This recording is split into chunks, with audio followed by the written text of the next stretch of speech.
Hello, everyone.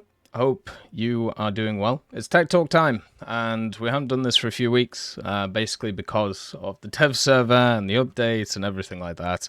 Hasn't been a lot of time to actually sit down and record it. Instead, mine has been focused on other things. Work as well has been pretty busy, so been a busy bee over and over again. Changed the setup as well, so we got the standing desk and a few other things. Still working on the lighting, so don't worry, I won't always look a weird color. And yeah, we're gonna get into the tech talk. If you don't know what the tech talk is, it's a pretty simple concept. It's like a podcast that we do every week, usually. And the basic thing is you put comments in the comments section and we go through them in the next one. And so we can, go through thoughts, go through ideas, and also even just answer common questions that a lot of people have. So that's the overall point, to give you guys an opportunity to ask specific stuff and to go through it. I know I've become a lot more responsive in terms of, answering questions in YouTube comment sections because that's something that a few people are asking me to do. But I still think it's good to have this kind of platform in order for you to, just basically have a one-on-one in a way. We also do live stream it on YouTube and also Twitch. So if you want to ask questions live, you can do that too. And that's pretty much how it goes. We record them on Fridays. This one's been recorded on Friday.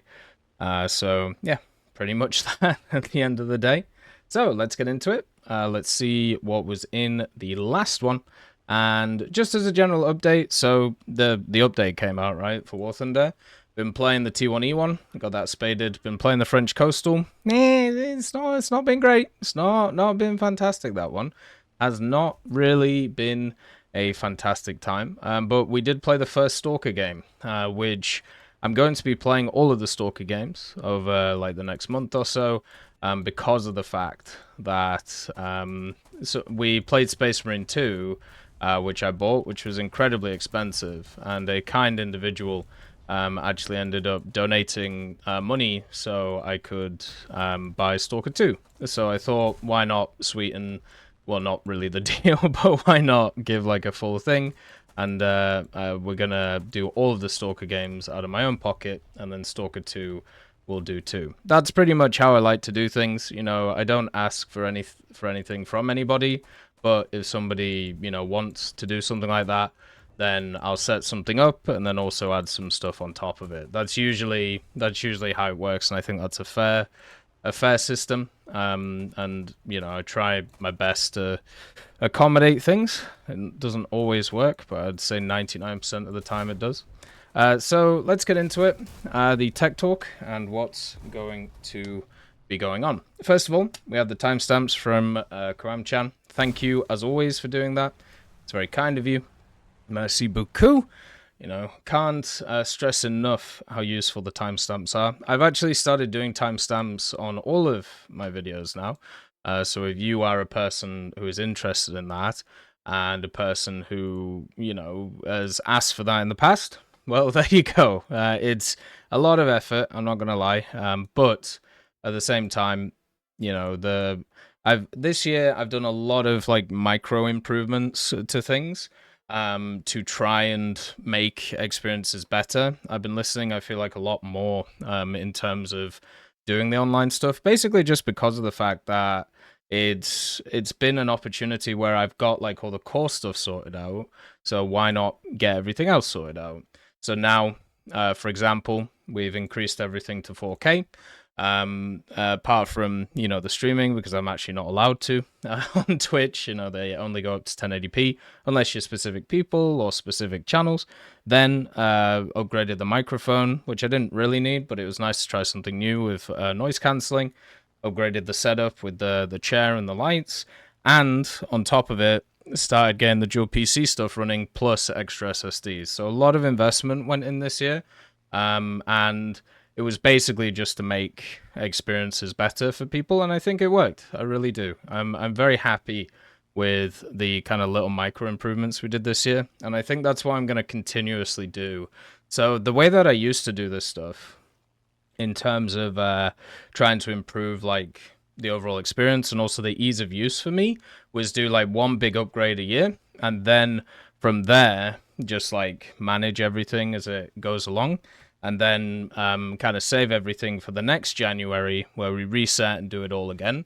But this time, I set like a budget for myself every year to put into this. It's a percentage of what kind of comes out of everything. Because, so if you don't know the breakdown of like the money stuff in terms of like all this online stuff I make, I have a full-time job which pays for basically like all of our stuff. My missus works too. The online stuff, the way that it works is it's extra on top of that. There is no way that the online stuff would ever, right now in its current state, be something that I could do full time without, doing work stuff, just because of the cost of everything, and with the rising cost of everything, I should say. But at the same time, if I'm able to do all the stuff that I'm doing, plus all the upgrades, and also do the standard work stuff, there's absolutely no need for me to do this full time. I can just do both, and maybe retire a bit early. That's usually what we want to do. But that means that a lot of the money that is made through the online stuff, so a percentage of it goes to improvements, usually around 40 or 50%. Then 30% to 40%, depending on how much it is, goes into like community stuff, so giveaways, games being bought, or like general donations to things, or improving stuff such as merchandise and things like that, which are more kind of community driven, or doing even competitions. Like recently, we sponsored a bunch of competitions on Discords just to basically say, there you go, if have some games, have some fun. And if anybody, by the way, wants something like that or needs funding for stuff that they want to do in their own little communities, like this would be the time. Like basically just hit me up and we'll sort something out for you, because that's, what I want to do now. I want to kind of give a little bit to smaller areas, so therefore, they can they can do what they want with it. So then the other percentage goes towards extras. So it basically gets put into a savings account, and then during periods like the update seasons where I'm straight up working not just like my job, but also War Thunder stuff and other stuff, content stuff, let's call it. I'm usually working about 20 hours a day there for 5 days straight. And since that happens like 5 times a year, and also at the same time, I stream quite a lot and do other things, that 20% goes towards doing stuff with the family or doing stuff with the missus, because, it's quite a large sacrifice when I think about it, with the amount of stuff that I do. So that's where a percentage of that goes, which is why everything's balanced. But anyway, that was nothing to do with the timestamps, but I thought it's a good idea to kind of break down where all this stuff goes. Like the basic thing is, at the end of the day, the way it's set up is incredibly sustainable, which is the main thing. It doesn't really matter about the fluctuations, because it's not, the general, the meat and two gravy that I need to survive, but also it's a way to kind of give back, which I think is how all of this stuff should be. Money motivation is very crazy nowadays, and I don't really like the general culture. So then we have Away With You, Varbeggar, and he says, hello tech, hey up, how's life? I'm back from vacation, so I'm binge watching a week worth of videos. Hotel internet was slow where I was. I'll be back with my usual shenanigans next week, because I got some realism inspiration while talking with some folks on the beach. What's been funny, talking about like realistic stuff, since that Argentinian video, the Moments of Valor one, there's been so many people going on about the Falklands and how we need a Falklands map, and how, oh, hey, guess what? Combined arms would be really fun, wouldn't it, guys? Like, let's do naval, ground, and air. Yeah, that's awesome. And then, obviously, my response is, that's cool. You get the tank, I get the ship. Sounds good. Anyway, I hope everyone got lucky with their last grind session and got themselves a sweet plane. Have a good one. Yeah, I ended up getting the Iranian F-14. The missiles also got a buff in the last update, so should be quite fun.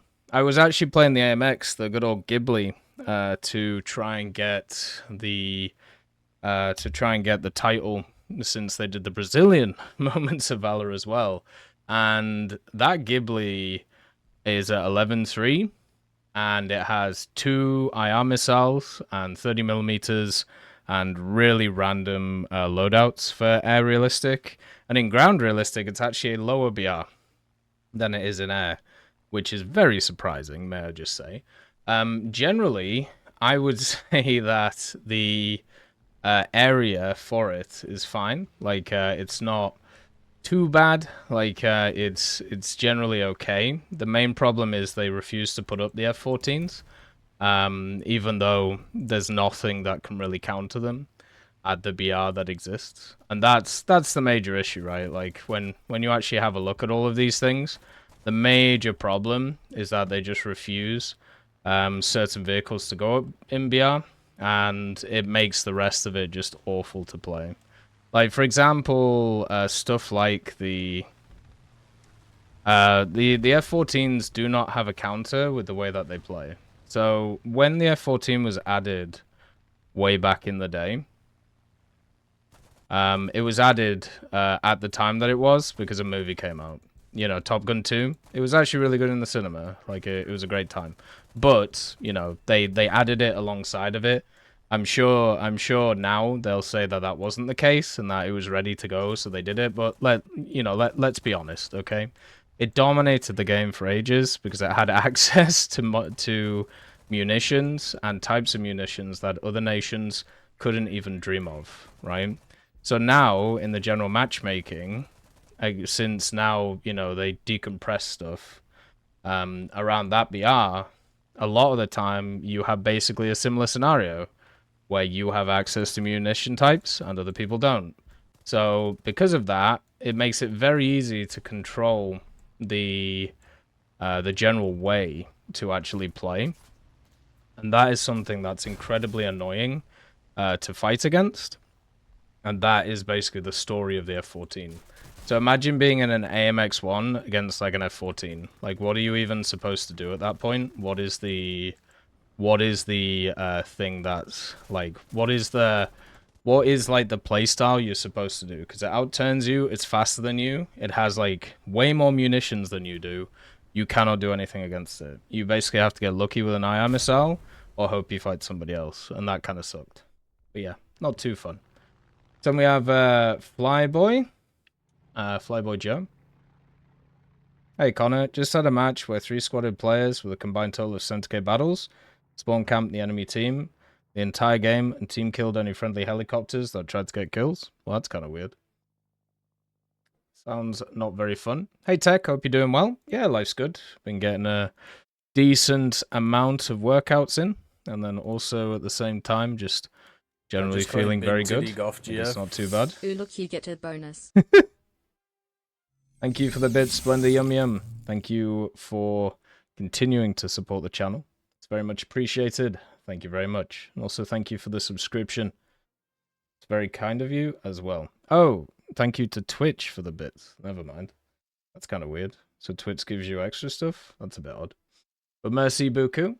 There's an air map called Mysterious Valley, which is some big cities as well as some unique locations like a rocket launch site. I think these would be great ground forces maps as the tall buildings limit CAS and only a little modifying would be necessary for it to be a ground map. Another map that would be fun for ground forces is Krimsk, where the port is located in that town. There's another air map that has a large metropolis by an ocean that would be fun as well, but I forgot its name. I get some don't like city maps, but I do, as you always have cover to work with. And a few more big maps could be fun, even though I prefer smaller maps. Yeah, I don't mind city maps. They're a little bit tough to come back from, but I mean that's War Thunder in general, I suppose. But yeah, I'm fine with them.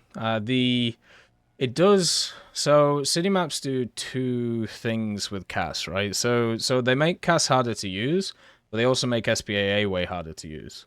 So if there is a kind of obnoxious power position for like a helicopter or like angles of attack, it's very hard to cover them because of the high buildings, and also your radar or whatever you're using will lose track as you're trying to go after them, right? So it's kind of like a double-edged sword. Sometimes it works well, sometimes it doesn't. And that's okay. That's kind of the way the cookie crumbles. But in general, the issue with stuff like that is the way that air maps are. So because of, well, basically processing power, the stuff that you see on air maps. So for example, this map with these, so this is Mysterious Valley, one of the ones he was talking about. You see how you have like all the stuff here. So it's all like low poly, right? So if you actually go near the buildings, they're nowhere near the quality of what you see in a ground map, because there's just way more stuff to actually sort out. Like you can see here, this is even the rocket or missile silo he was talking about. So if they were going to make this into a ground map, which they could, they would have to basically make or completely remake it in like an updated visual way, which once again they can do. They've they've done it in the past with other maps. So for me, that would be fine. I think it should be more tailored, obviously, to ground, because, stuff that looks cool like this, or stuff that looks cool like other areas is awesome, but if it just doesn't work properly, then that's more of an issue. Like the fact that there's just one bridge to go across here and it doesn't even attach to the mud. But they could definitely take inspiration from these maps and then, go to ground and make similar ones with like similar dynamics, right? Or similar views. So that would be nice. Another thing that you can do if you are, just kind of curious on what the maps look like, you can actually create a user mission, right? You can create a user mission where you are able to just have a look around them with like spawn points and then just wander around. It's something that we do quite a lot, and it's quite nice to do. Hey Evan, nice to see you. Hopefully you're doing good. Yeah, that's something that could definitely be possible. I'd be fine with more city maps and more little things like that. I'm getting very tired of the general way that a lot of these maps are being balanced right now, where it's straight up just removing certain power positions, but also not understanding that, like, not understanding that by removing one power position, you just make another one even more annoying, which is happening to a lot of maps now, like Sansa and I, for example. It honestly, put it like this, right?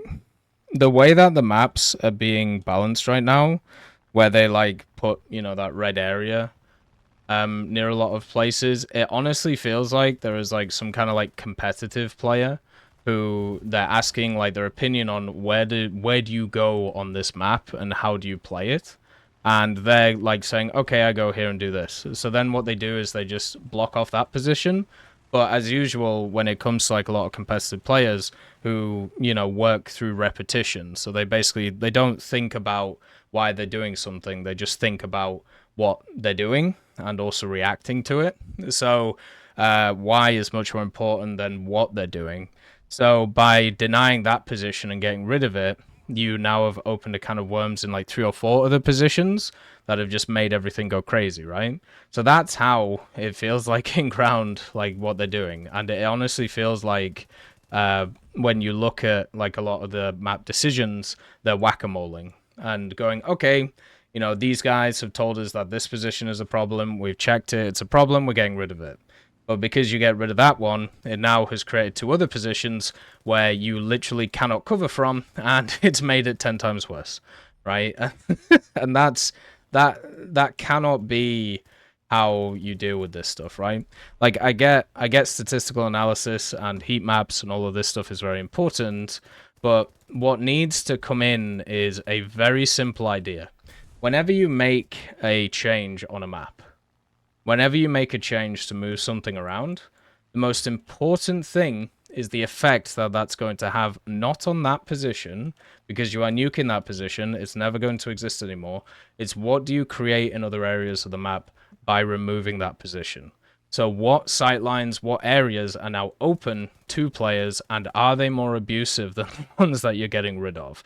And do you have to counter those positions straight away, or do you need to do the thing where, you change the thing and then, it turns out that it's not, fully there, and, you get more heat maps in, and then you change it again in a few months after it's been broken for a few months, and then you hope that after that it's fine. And yeah, it just makes a ton of problems in the overall scheme of things. Hey, Sneaky, nice to see you. And that sucks, you know? That's not how it should be, but unfortunately, it's just going on like that. Then we have Organic Chemistry Junkie. Hey, Tech, thanks for the in-depth answer last time. That's all good. If I'm honest, I can't remember what it was, but I'm sure it was fine. Any ideas how you could make the artillery tanks more consistent? I, like many users, I'm not a fan of all the heat/saber slinging light tanks running the show at 5777, and it feels like artillery tanks could replace the light swarms in the role of obliterate heavies if they could quite literally look at the target. If it hits, target dies. Their huge size, paper armor, often low velocity, and usually long reload inherently balances them. After all, shouldn't a direct impact of any RT size HE round tear the turret off a particular any tank it hits? No, I'm aware of how often APDS and HEAT-FS do pitiful post-pen damage. It goes without saying that both rounds spore cones would need increasing if the majority of the platforms would both went up. It would be a net benefit for pretty much every nation. We're doing a tech talk, Shante. So this is kind of a podcast that we do live, which then also goes on YouTube. So there's a weird thing in PvP games. PvE games, in general, what happens is damage scales up. So you'll find that a lot of PvE games will start where monsters won't be that crazy to kill, and guns will be pretty decent, and, you know, then the devs will, like, nerf a few guns, players will get really annoyed because they get used to them, and they don't want to use other stuff, and then they'll buff a bunch of guns, and, you know, people gradually go to those, and then the monsters will get slightly better, or whatever they're fighting will get slightly better, then they need better guns, which need to turn up, and then so on and so forth, as it skyrockets. This happens in MOBAs too, right? Where what you have is you have, like, your original heroes that will have, like, you know, pretty basic abilities to learn, and they'll have, like, pretty basic items and pretty basic levels, you know, like hit target, don't hit target, spin move, like Garen, right? How Garen used to be in, like, League of Legends. And then as you progress on, as the development gets heavier and heavier, one of the things that happens is a lot of the devs want to try more complicated things. They want to push the level of what is possible. And that creates massive imbalance because you have these guys over here who are, like, you know, pretty basic standard units, which aren't really going to do too much. And then you have the crazy thing over there, which is just going to do, like, a metric ton of damage to whatever it touches because of its new abilities. And that is a problem, right? So when you get to a point where you have certain things which nuke something and just take it out, even just by looking at it, basically, and then you have other stuff which actually has to aim properly and, you know, try their best, or maybe they have to use a little bit of tactical things, then you have a huge issue on your hands because certain things are going to be favored over the other. If you want a great example in War Thunder, the APHE stuff, right? APHE, there are a certain set of people who say it's the only round which is consistent. And what they mean by consistent is when they penetrate, it destroys the target because it has the spherical damage, which just annihilates everything in it. So what they want is they want everything to do that. So once it penetrates, you are guaranteed a kill. Now this is great if you have great ping and if you have a really good PC, because every time you see somebody, they're just going to die. And if you die, which won't be that often because you'll always be able to react quicker because you have better equipment than them, then, you know, then it means that you can just respawn again and then just do, like, the same stuff over and over again.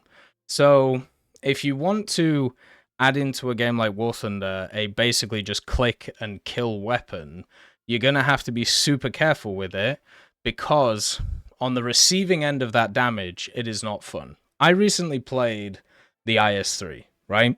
IS-3 is a super heavy tank. You know, I was doing it for the page of history, for the Berlin Parade, and it's, you know, pretty survivable, but it has a lot of negatives. Very long reload. You know, can get its gun taken out. very much a bomb magnet when it comes to the vehicle, and also it has smokes, but they're on the back of the vehicle, and yet it's a little bit harder to use. But the main issue is the long reload with the vehicle, and also a lot of vehicles now around its BR, especially if it gets up tiered, which at 8083 happens a lot. They have rounds that just go straight through your front. There was a bunch of times playing that thing where an M109 would just appear in front of me, fire its gun, hit the cheek of my vehicle, and then just overpressure the whole thing. So, from that point of view, what could I have done to stop that happening? Because he's hitting my strongest armor from the front, right? So I'm angling properly. He's not hitting like a weak spot, or he's not hitting like a weird area on the vehicle, which, is what you used to do with stuff like hull break, or even like, let's say the M60 Cupola. He was flat hitting the cheek of my IS-3, which is the strongest armor, and somehow overpressuring all the crew behind it. Did that feel good from my perspective? Did I feel like I got outplayed? Did I feel like I could have done something there to actually beat him? The only thing really would be to shoot first, right? And even then, if I don't overpressure him with my round, I would have to hit him specifically, in a certain line to knock out his gunner, his driver, and maybe his ammo, which isn't always the easiest thing, since the IS-3, or since the M109 has so much crew. So what do I do there? And was that a fun experience, right? Or did it feel like I just got RNG'd to death? which is basically how it felt like, especially since the M109 used to have a bug with it, like maybe 6 months ago at this point, where if you hit any target, it just overpressured it. So you could hit anywhere on a vehicle and it would overpressure it. Now, the other thing is, there are a lot of SPHs which are way worse and terrible compared to the M109.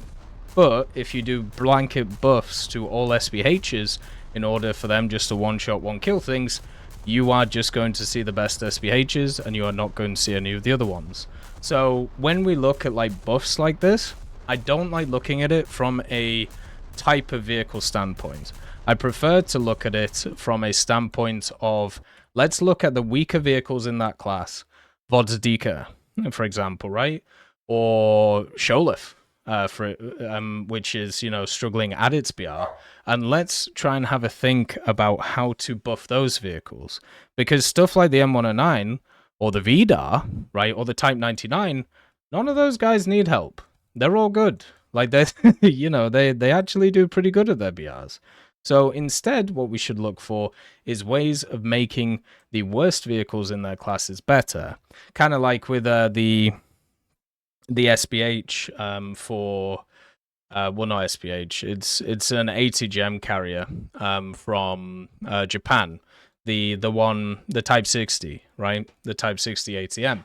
They made that better by giving it scouting. It's still worthless, but like at least it can do something on the battle. So I don't like doing either blanket buffs or blanket nerfs to rounds. I would much more try and use some of the soft ways of balancing these things, such as reload and targeting speed of these vehicles, to try and help out, ones which are struggling and the other ones which aren't, right? Like that's the way I would look at it. And for SPHs, I don't want them to be like a bang and bust thing. So the example I always give when we talk about mechanics like this, which are either like boom or bust, because when you're facing something, you want it to feel like you have been beaten fairly. You don't want the player to feel like they got beaten by something they can't change. So, for example, there's a guy called Reynard, right? Reynard, I don't know what he does nowadays, but he was the owner and runner of Tempo Storm. He played a lot of card games over the years. Hearthstone was probably the one that he is most well known for. He created Tempo Storm, which was like an esports org, but also like a website which would kind of show a bunch of interesting stats about Hearthstone and what to use and what not to use. And he also was creating his own card game, which I think was called The Bazaar, if I remember. But basically, he was a guy who was super into like the high competitive area of card games, which if you've ever talked to like chess players or if you've ever talked to like high-end card players, they're really fascinating people, right? Because they're just so weird and so odd the way that their brains actually function. And that's what you need sometimes. You need a bit of oddity. And there was a card in Hearthstone which was called Imp Implosion, right? And the way this card worked was you deal 1 to 3 damage and you summon the amount of imps that you have done damage on your side of the board.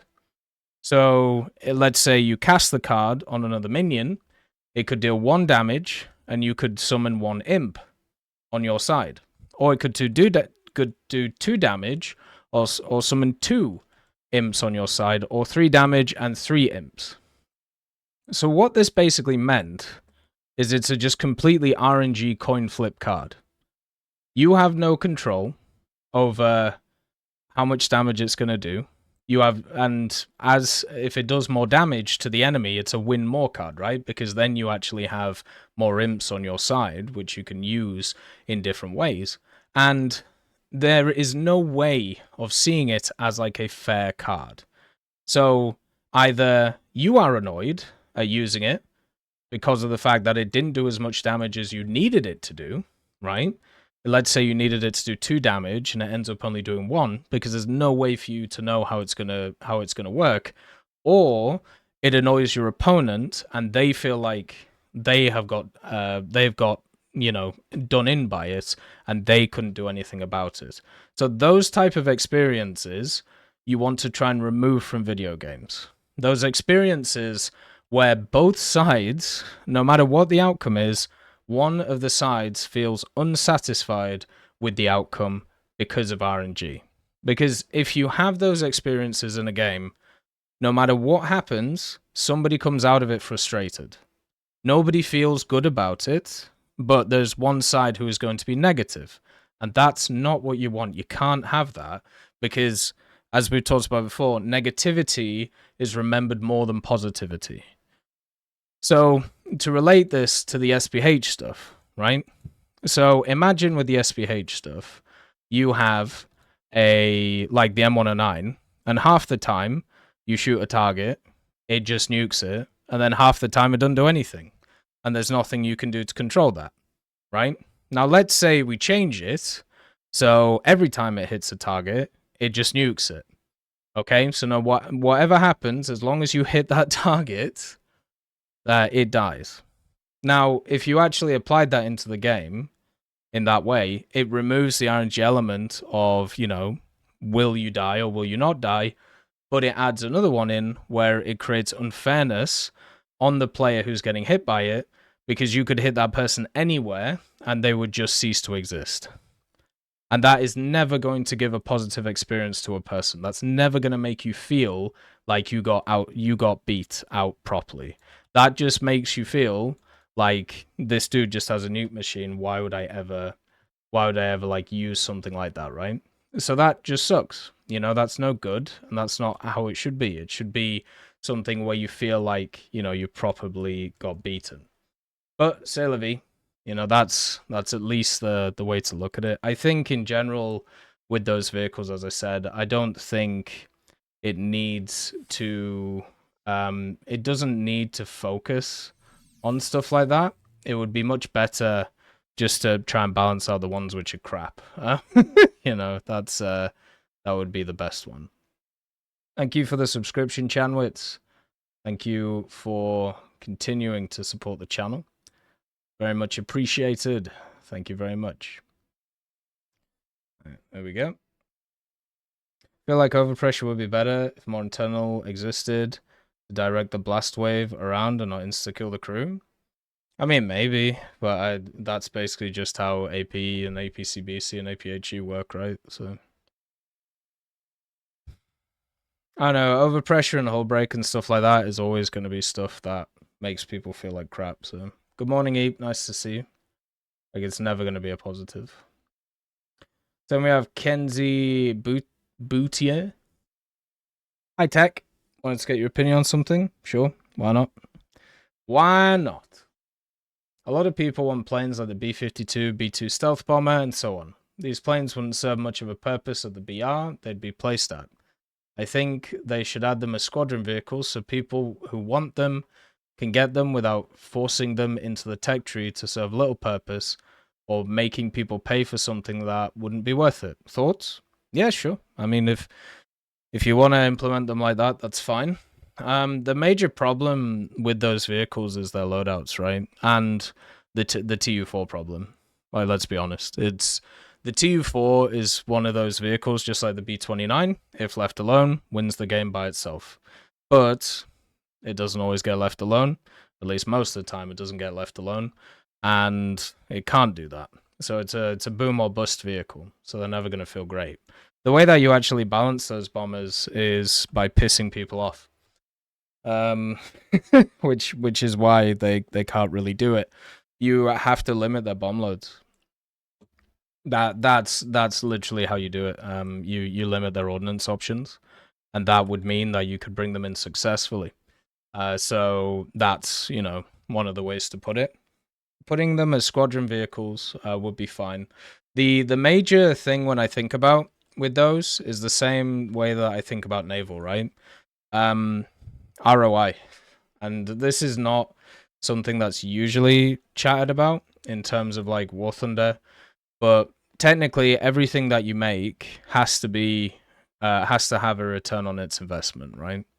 And if you just make a bunch of these bombers, which are going to be some of the most expensive models to make because they're some of the biggest, and the way that people talk about it, they want all the mechanics on them, they also want the cockpits in them, and they want all of these stuff.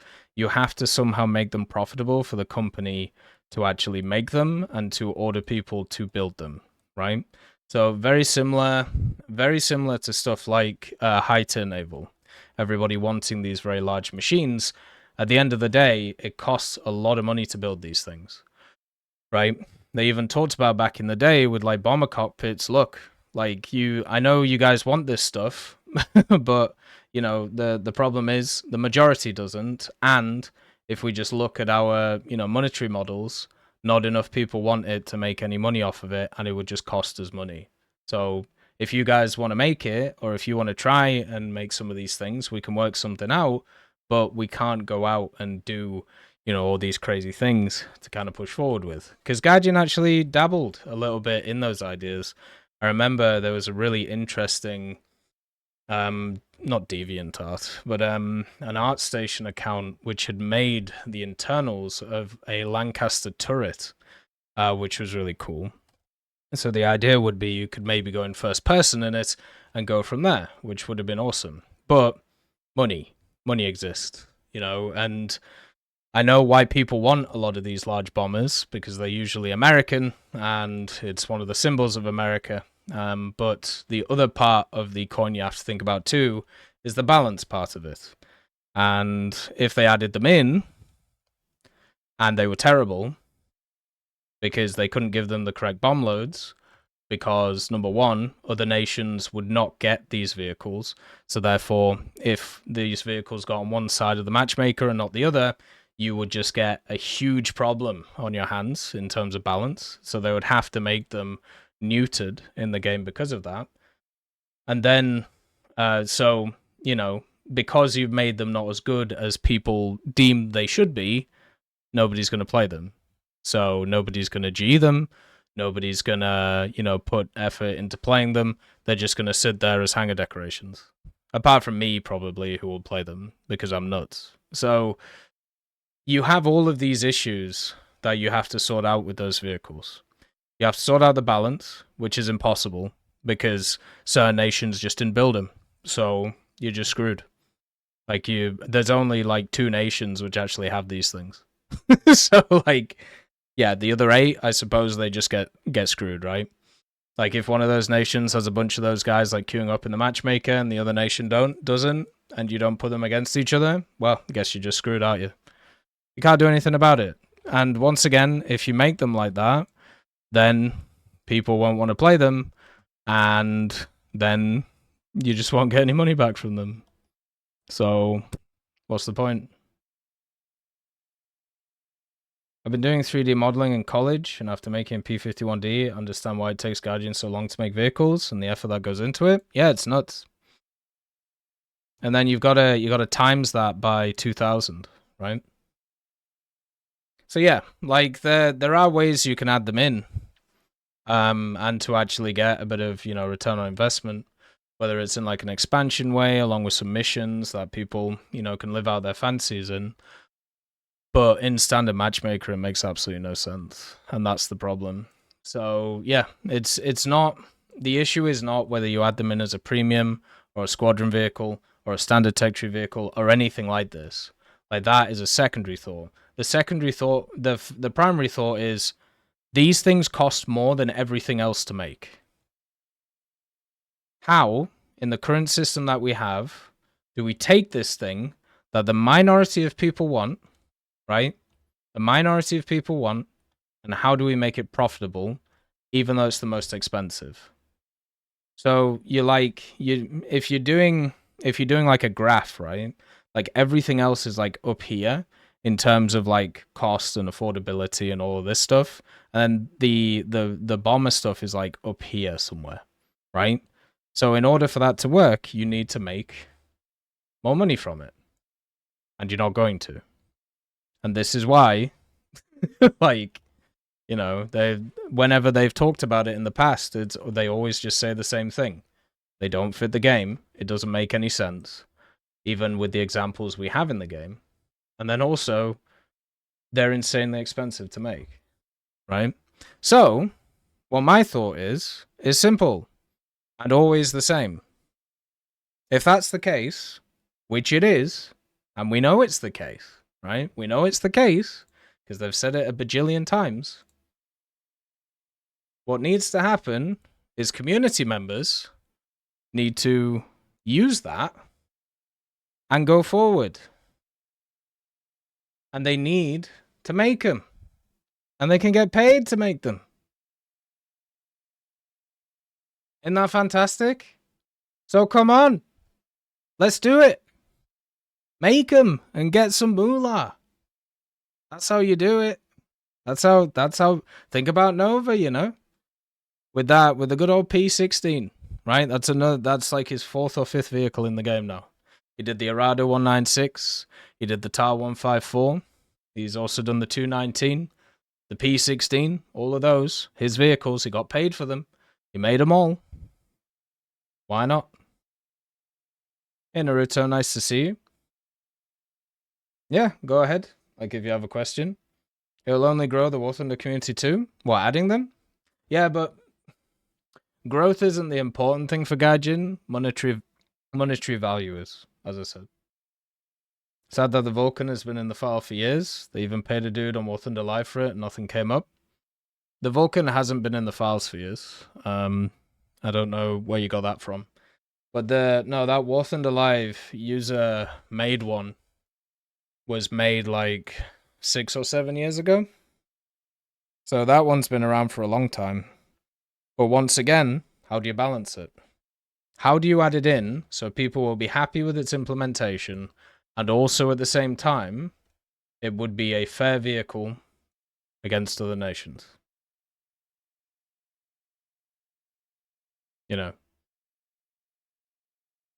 I have 10 kg Eagles and want a plane to go with either Germany 80, ground 77 US ground, USSR 70, or French 77, and don't know what to get. Whew. Well, number one, wait for November the 1st, because there'll be an anniversary sale, and the G vehicles will be 50% off. So you'll be able to, basically double your money in that way. Go math. And I will do videos on all of the premiums pretty soon. So they can give you some pointers and ideas on what is great to do and what is not, great to do. So that's pretty much the answer to that. So be patient, young Padawan. Wait about a month, you can double your money. Yeah, Go Math. You know what Go Math is? It's fantastic. I learned about it the other week. So let's say something is like $10 and it's 50% off. So then it's $5, right? So technically, in Go Math, you've saved $5. But in Boy Math, which is how it actually works, you've still paid $5. So it's $5. Instead of gaining $5, you've lost $5. Go Math. Noted, because I got the Samoa the other day to grind out France tech tree and got the AD4 and A to go with it at least. Oh, that's fair. Well, the 7/7 France ground is really good anyway. If the ones to actually get for France ground for that BR range is the ones which are in the tech tree, like the jet planes which have access to the bombs, the 1,000-pounders. Yeah, exactly. Like if you use my partner code on the Gadget store, you actually save, a ton of money. Go Math. All right, so then we have Jerry, our boy. I've been spading the QM506 recently, and the tracking on the fire and forget missiles is insane. Sometimes you're able to lock enemies through trees and even buildings. One time I shot a missile at a guy and he went behind a building. Somehow the missile kept tracking him and went around the building and hit the guy. God damn.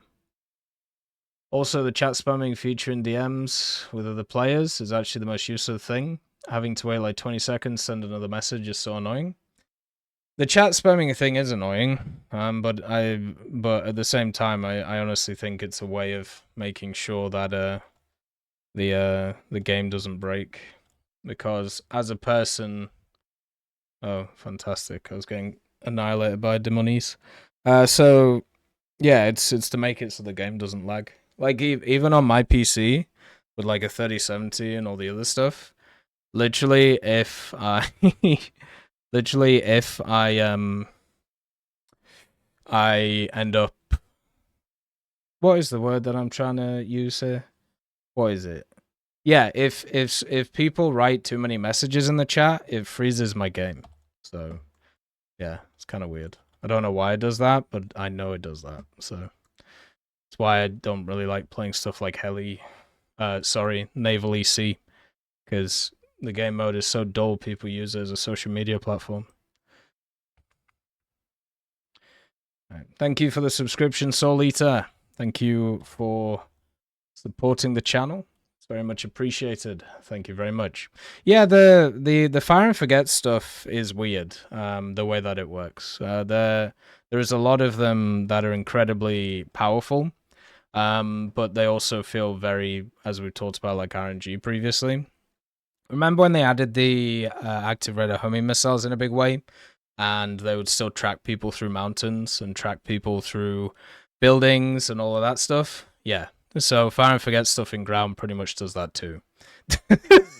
But because it's not on a ton of vehicles, and also because of the fact that half the time it just doesn't feel like working, it's not really an issue that many people talk about. But it is definitely a problem, and it has been like that for a long time, and it sucks. I wish it was different. I wish it was better. I wish, in general, all these mechanics worked better. But, we are not there yet. Hopefully at some point we will be. Who knows? Who knows? Hopefully. Hey, Sir Dragon, nice to see you. Even with a 5600 CPU and 7700 8GB GPU, the game can be laggy for me at times. It's brain numbing. It's weird, right? Like it's really odd. It's really odd for me. Lag and stuff like that has been a lot better. Like I don't really get it unless, as I said, like people like spam chat messages or stuff like that. Generally, it's not too bad though. The game works pretty well for me nowadays, which I'm very happy with. I did have a few issues before doing everything through one PC, all the content stuff, and also playing, but nowadays it's fine. Like, it works okay. I'm definitely sinking, I think is the way to put this.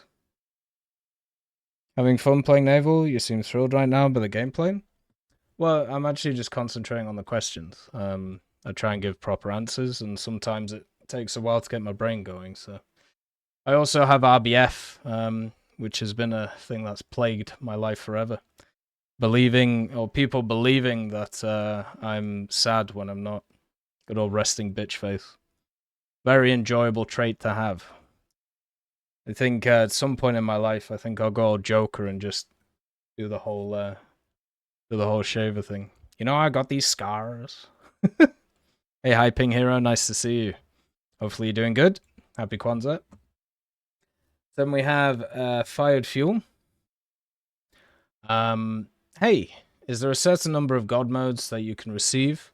Because I use the SLG-33 at 60 Arcade, and I've gone God modes before, but now I get skill matters for killing a tiger. I don't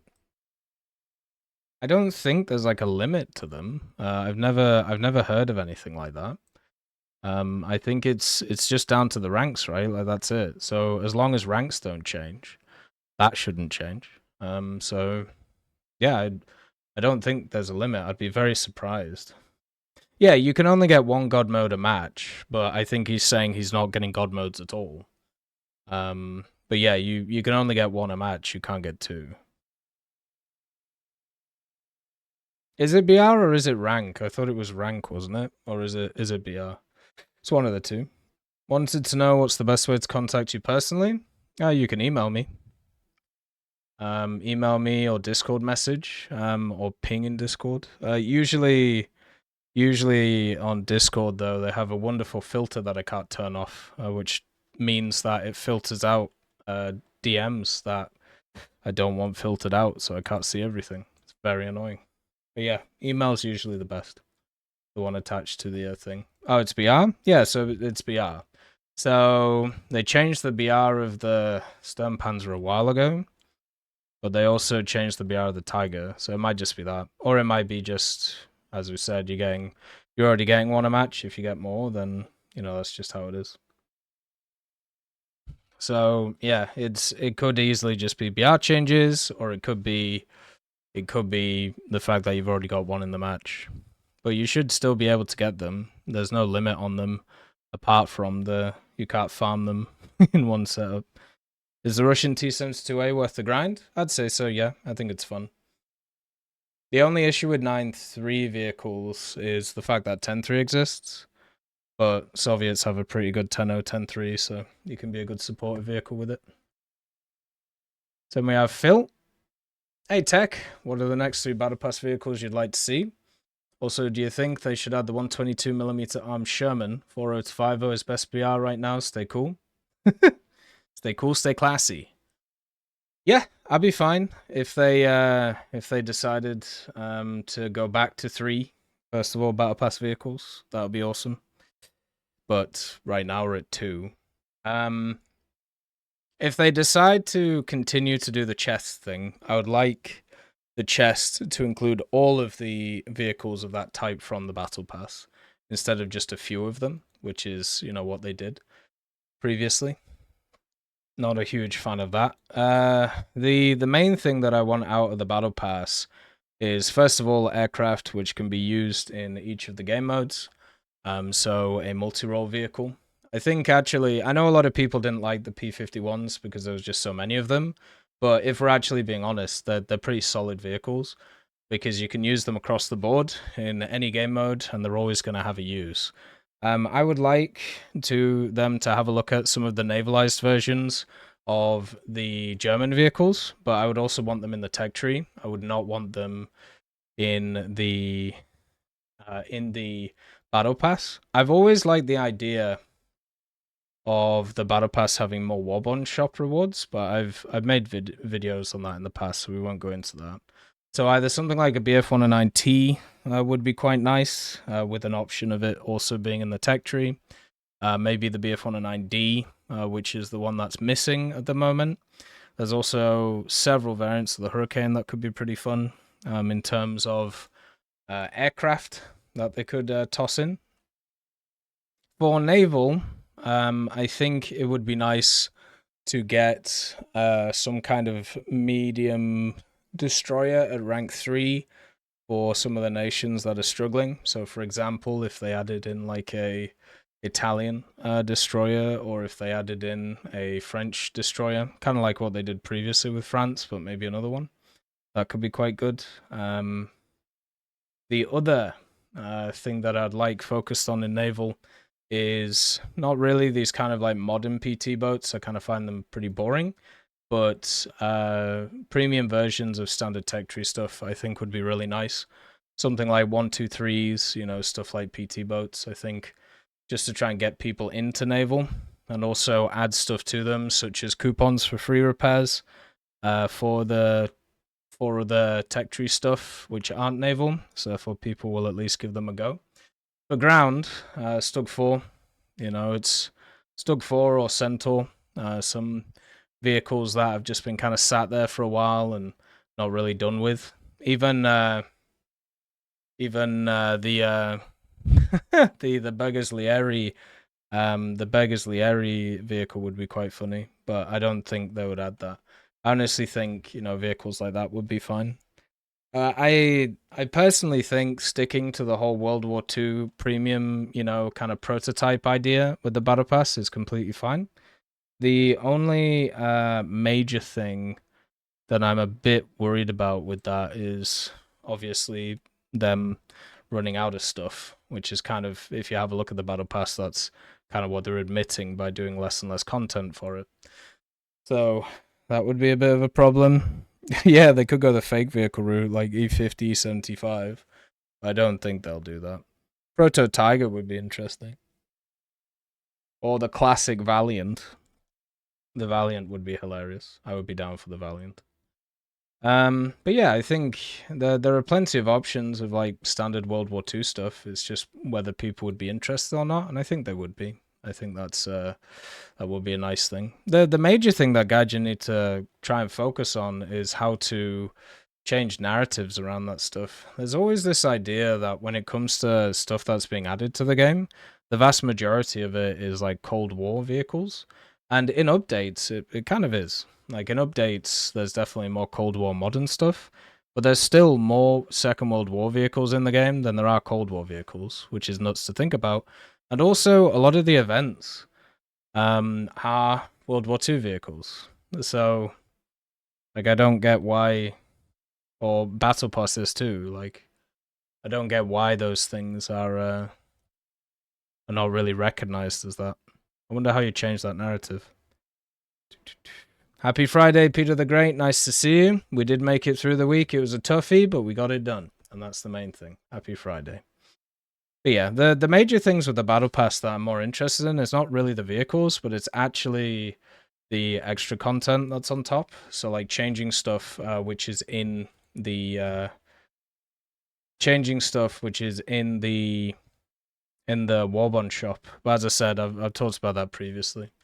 Like being able to get free modifications for vehicles, sell talismans, up-ranking the premiums that you can get since they've stayed the same forever, which is just silly. Stuff like old titles, for example. They could bring some of those back, collection items as well. Being able to get coupons for specific stuff, using the crafting event stuff. They could also do that with like blueprints and things like that. I think overall it would be quite good. You see poor old Tua get his noggin rattled again? I did. He got and you know what was funny? You know who did it, Peter? Did you see who did it? Damar Hamlin. So Damar Hamlin, saved from death by the Reaper, is now dishing out death. Crazy. But to be honest, he played awful. So like it might have been a blessing in disguise that he got concussed, because he was playing absolutely terrible yesterday. He got unlucky with that first interception where it bounced off the dude, but like the other ones were so bad, man. Like, I don't know. It was a very, very rough game from the Dolphins. Not a fun one at all. It was funny because we were watching it with Rocker and Alex, and Rocker's decided to get into the fantasy league stuff. So like, so now he's like watching a lot of the games, being like, "Oh, I need this guy to get like no points." And one of the rivals that he's against has The fast guy, the guy who keeps getting arrested and can't stop, impregnating people, Tyreek. But yeah, basically, he has him on like his fancy roster, but Rock is like against the dude, so he was like rooting for basically Tyreek to do nothing. It was quite funny to listen to. What do you think about the new finished KV1? I noticed it was heavier and had less brake horsepower than the KV1B, had a full higher BR. Yeah, it's weird. They put that vehicle at a very weird BR, but also the KVs in general are just a really weird BRs now. I don't really think too much about the KVs until the B and the E get moved up. Then we can actually have serious conversations about what can happen with them. The 122 Sherman from good old Yugoslavia land. Yeah, I'll be fine with seeing it. I think it's really it's a failed project because at least everything that I've read about it, and to be honest, there's not a lot to read about it.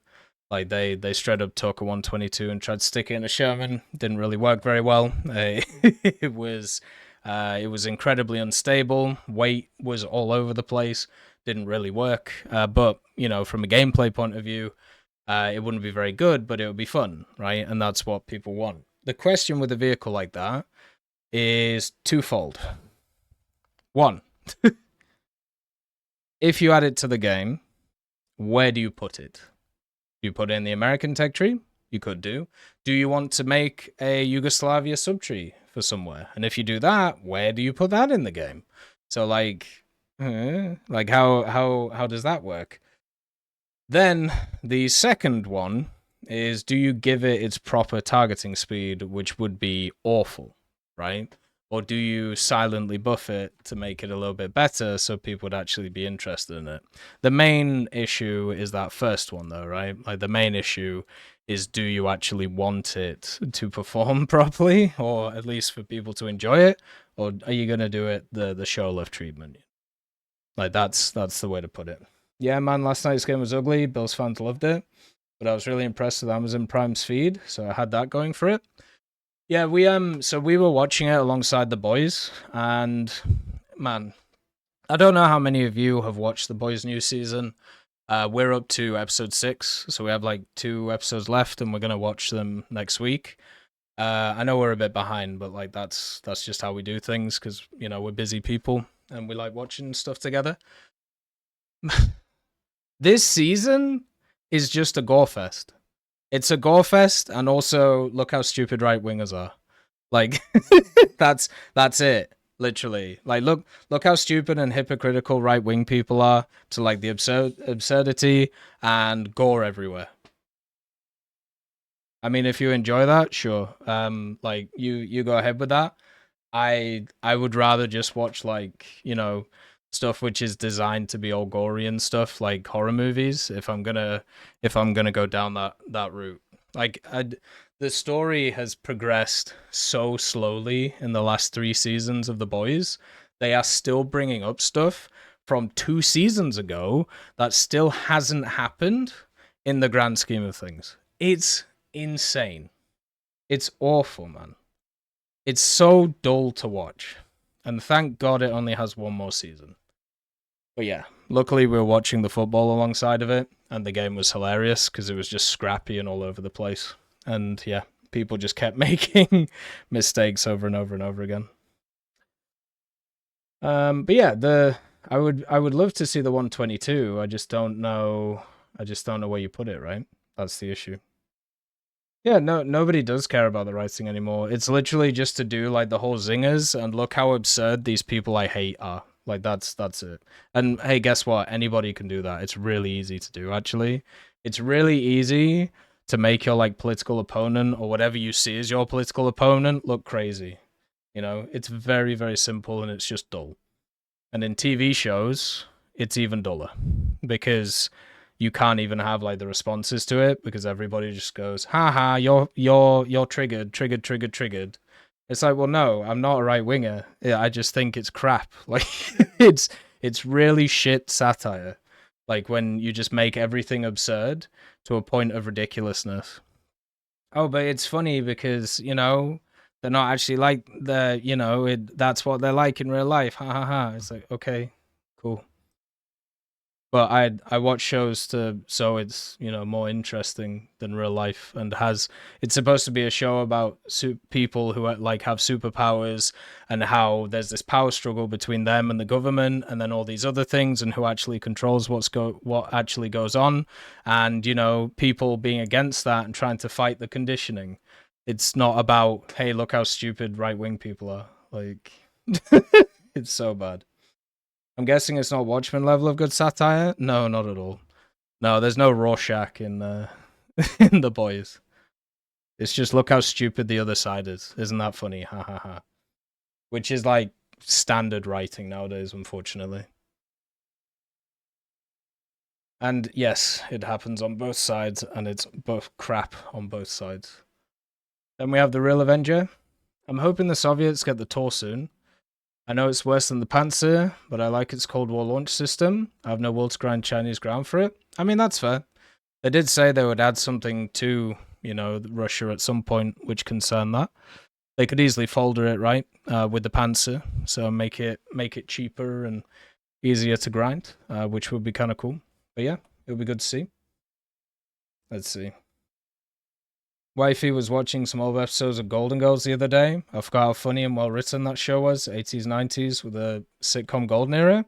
Yeah, Golden Girls is fantastic. And, many of the other ones are fantastic around that time.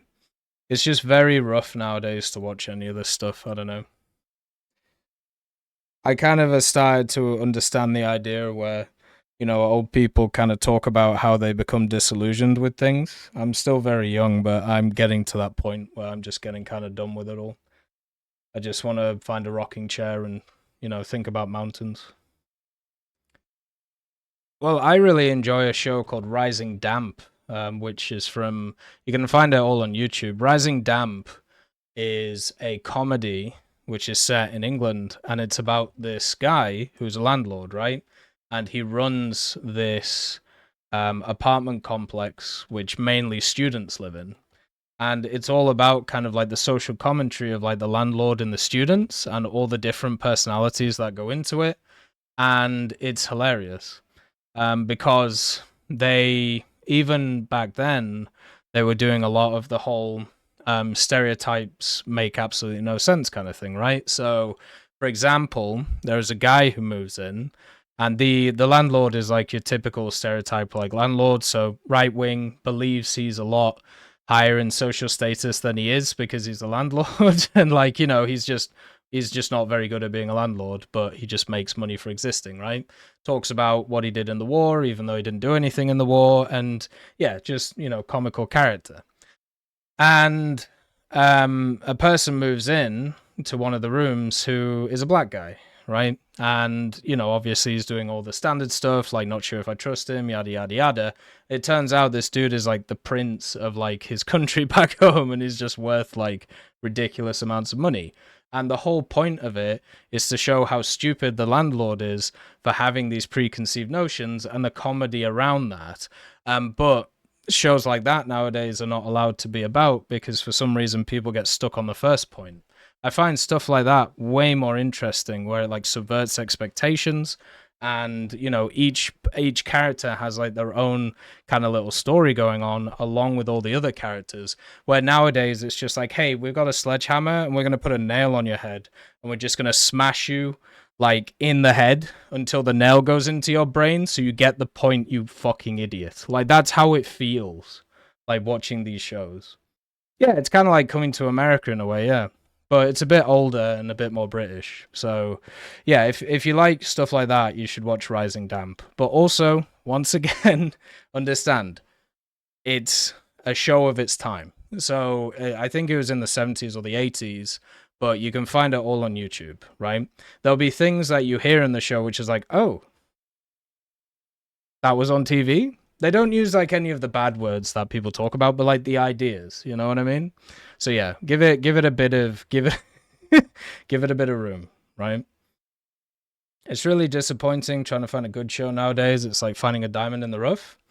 But at the same time, I mean, if you look at any point in history, I feel like that's probably the same thing, right? Like we probably have had, because the I think about like 5 years ago, right?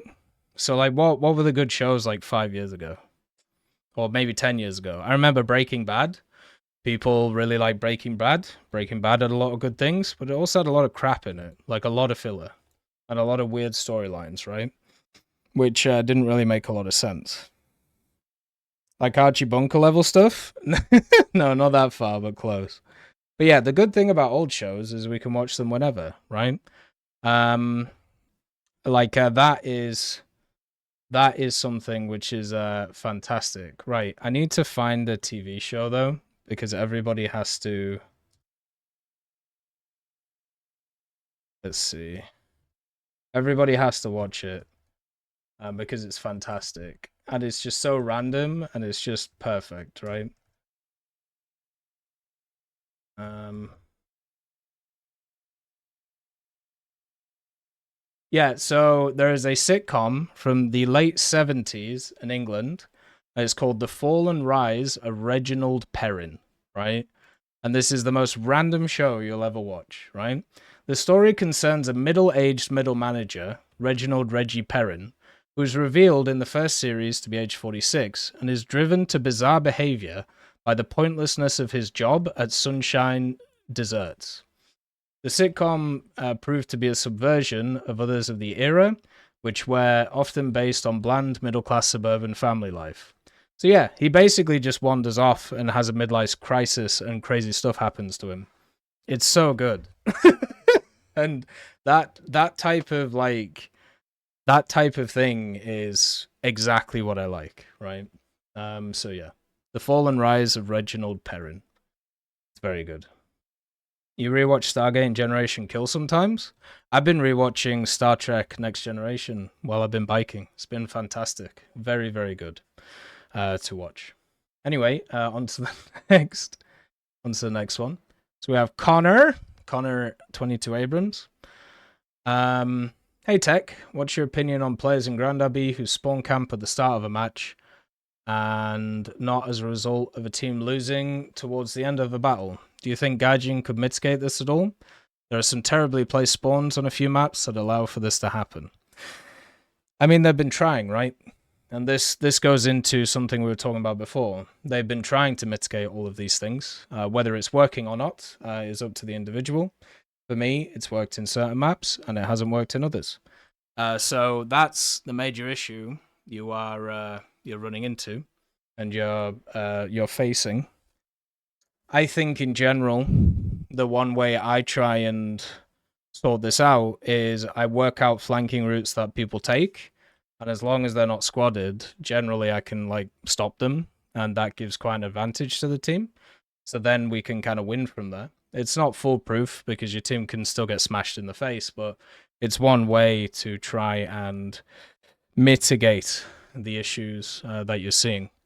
For me, that's pretty much the major way of doing it. So that's you can't. War Thunder takes a long time to change stuff in terms of maps.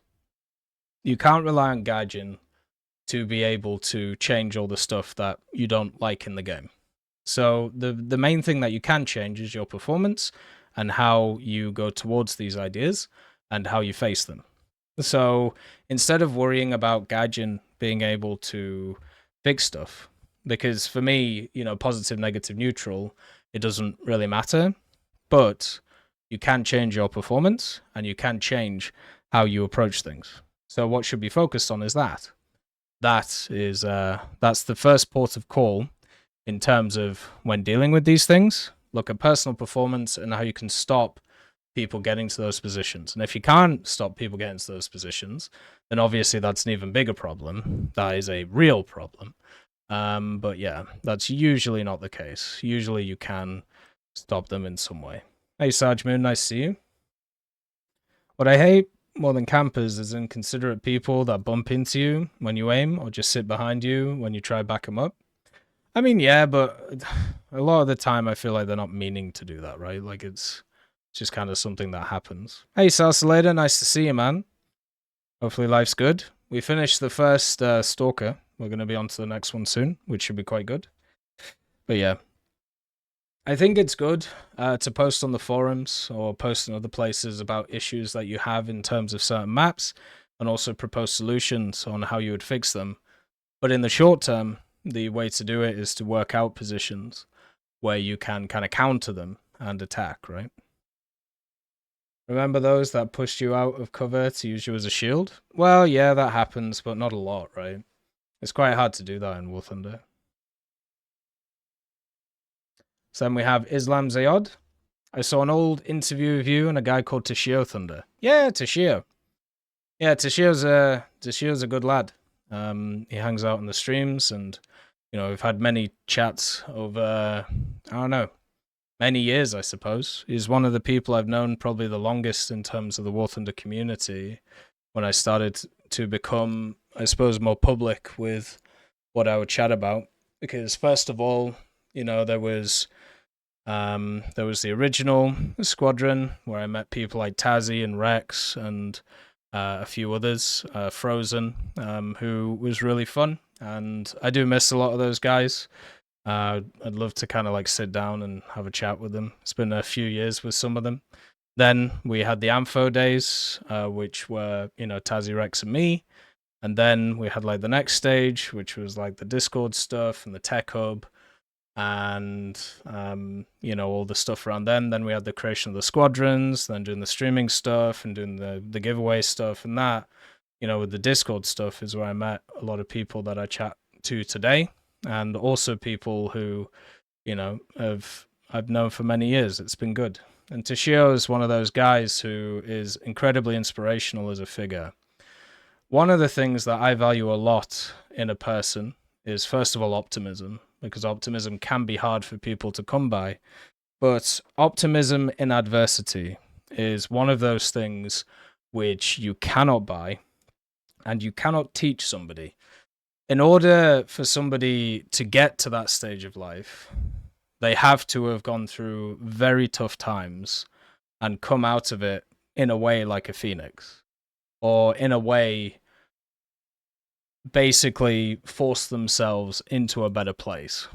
And when you deal with humans like that, or when you meet humans like that, where they have been down here and now they are up here, those are the people that are the most important in terms not just to learn from, but to know.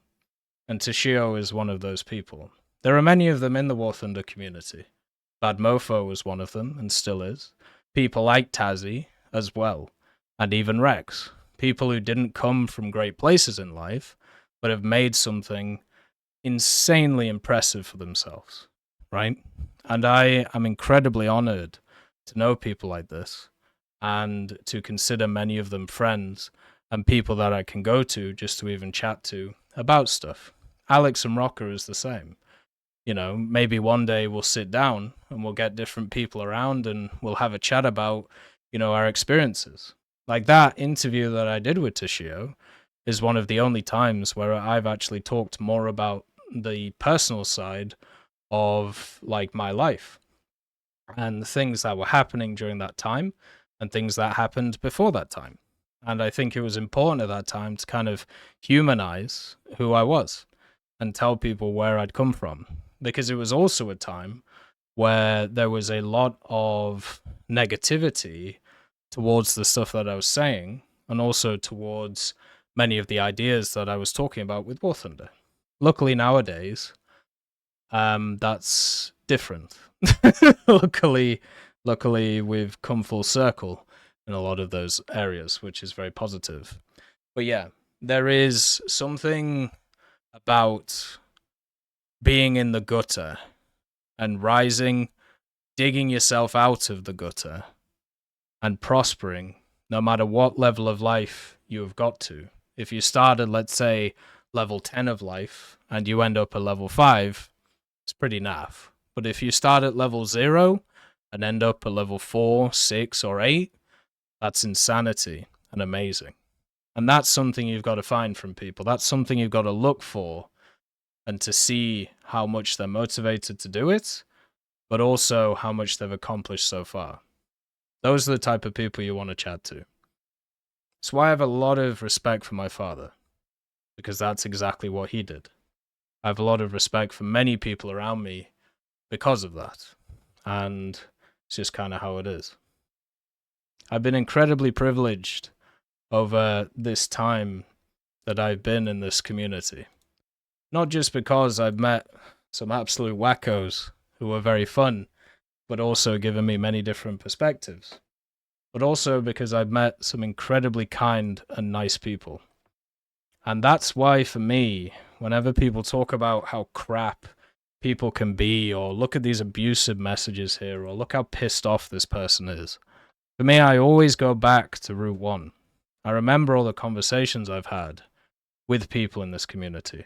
I remember all of the times where they've shared personal stuff with me. I remember sitting in a lot of those voice chat rooms, or even just on stream, people talking about their issues or going through everything, and the amount of support that exists around them and helping them get through stuff. I've met people in this community who are homeless, or who are from homes where they had to leave when they were very young, ended up being homeless, and had to kind of make it back when they were an adult. Had no support, had nothing, ended up sleeping very rough places, ended up getting jobs, and ended up making something of themselves.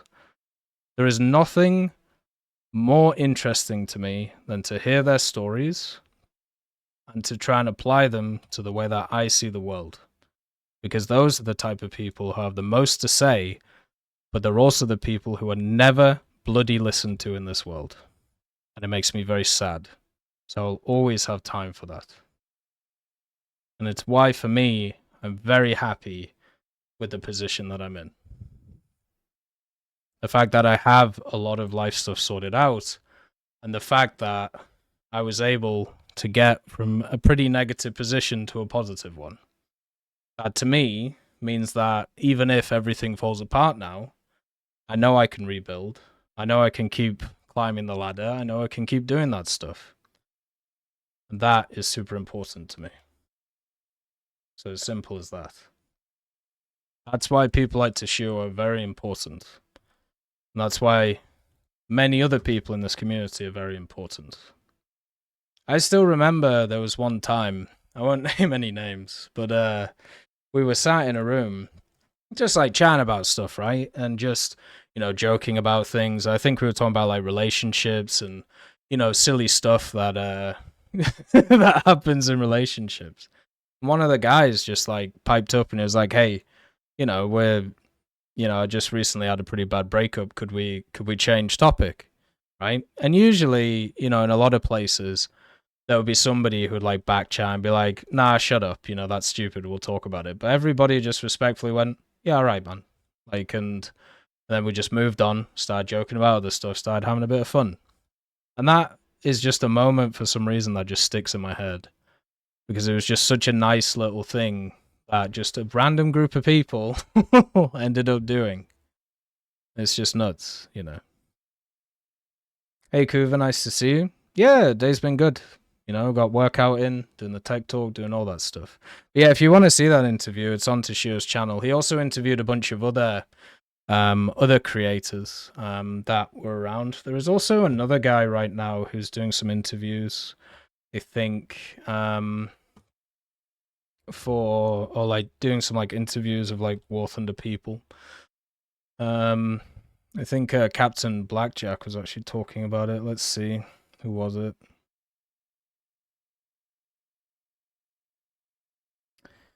A guy called Burgernator. Yeah, he was doing some like interviews of random people, so it might be worth looking at.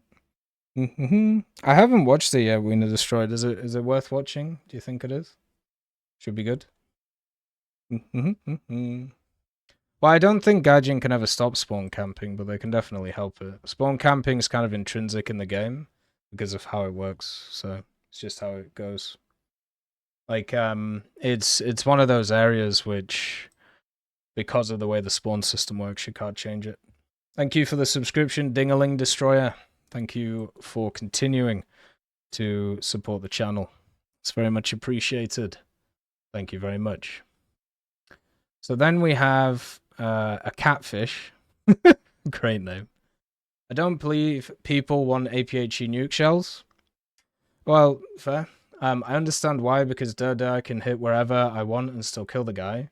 But isn't the whole point knowing when and where to shoot? That is the skill-based thing?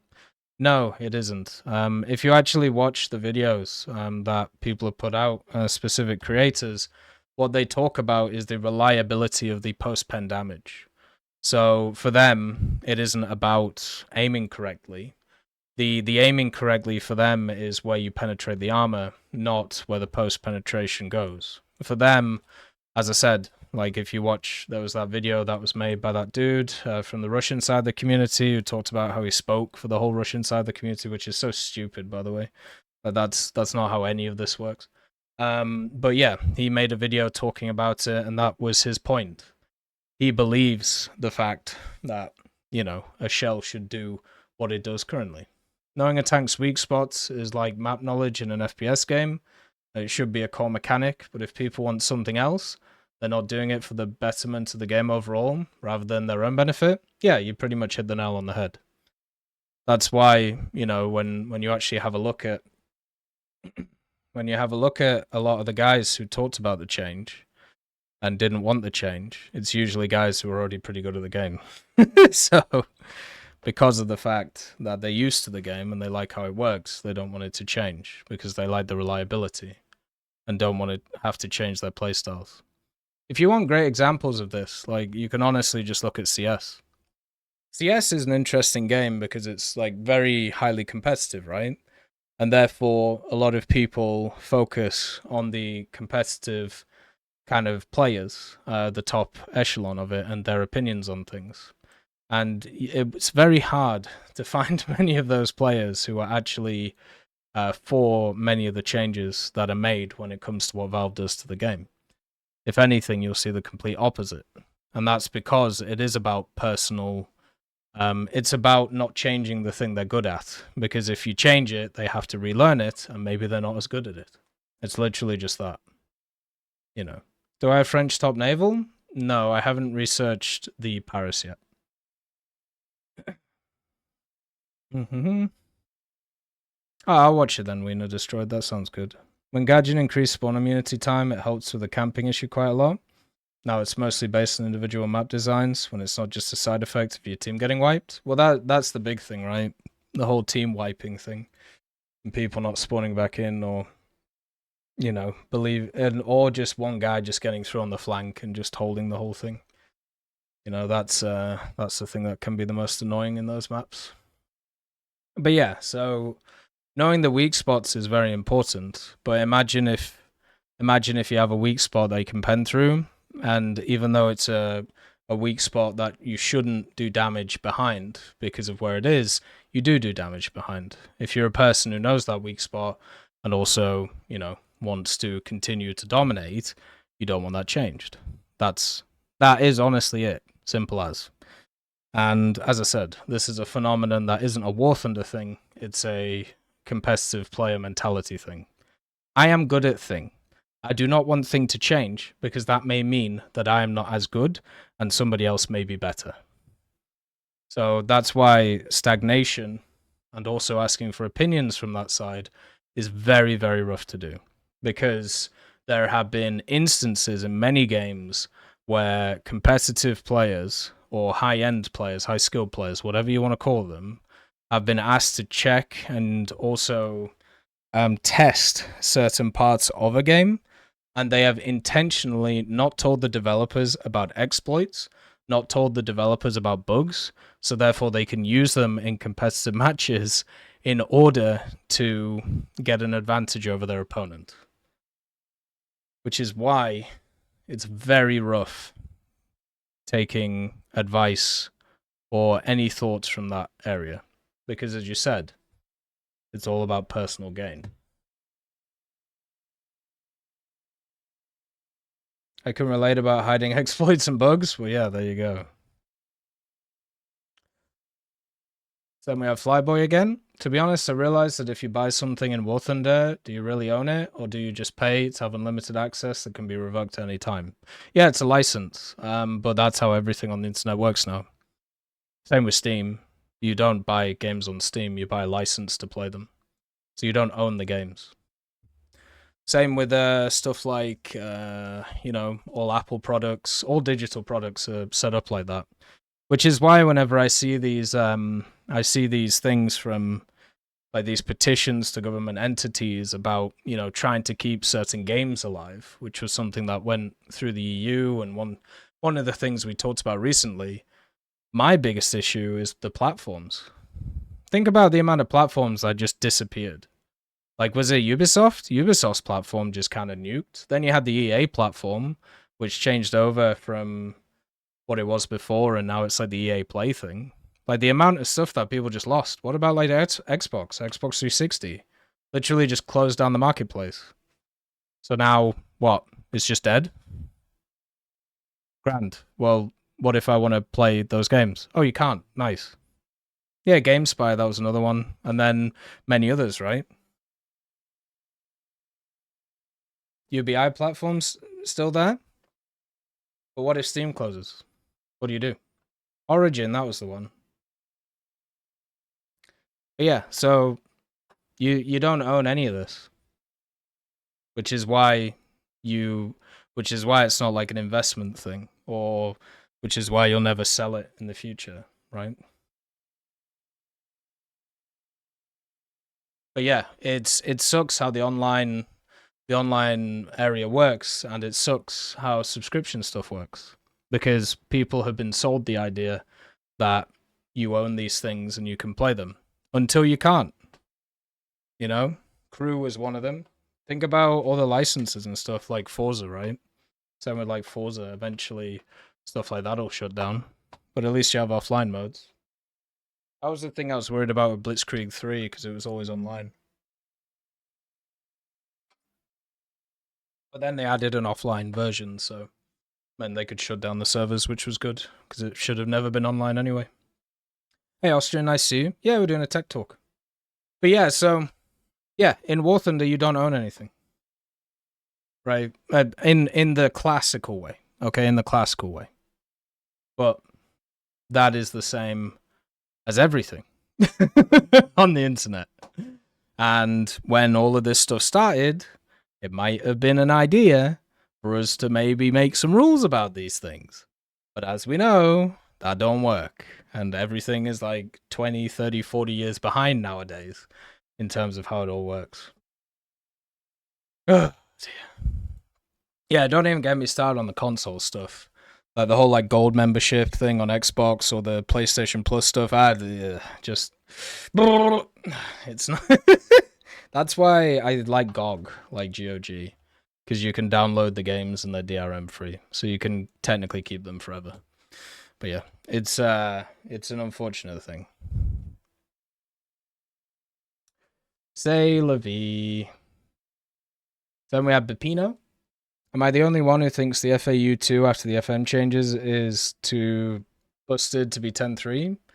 I'm not the best player around, but I think that's a 90% guarantee ace every match. Would like to hear your thoughts.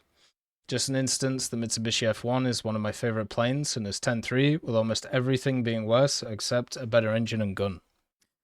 I spaded the F8U2 before the changes. So the FM change made it easier to fly, right? Because you don't break your wings as much, but that wasn't the thing that made it the powerhouse that it is. It would have actually been a good idea to keep that issue and keep it at its BR. What made it a lot better is they ended up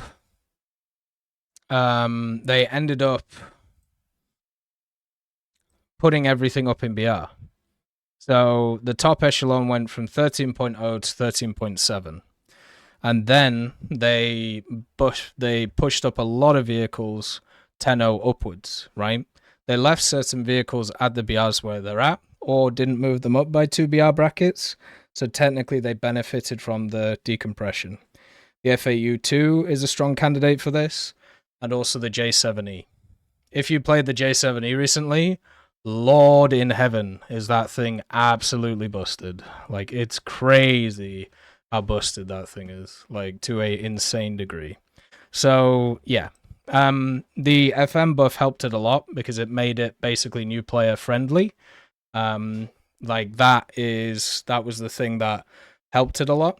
But even before the changes, if you knew how to manage that vehicle, like if you knew how to fly it, you were already very powerful. 4 AIM-9Ds, which are the long-range missiles, incredibly powerful.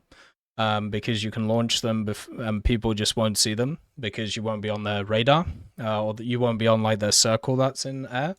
And then also it had countermeasures. The guns are not bad. They really are not.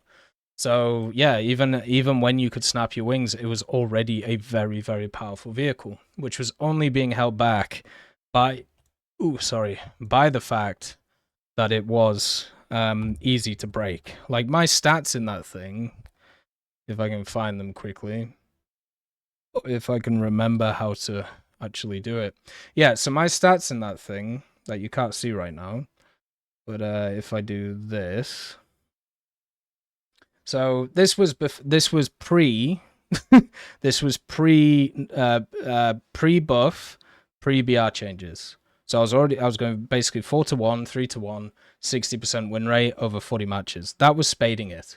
So I haven't played it since then, right? That's how busted it was at the time. And half of those deaths were for me breaking my wings early on, trying to work out how the vehicle worked.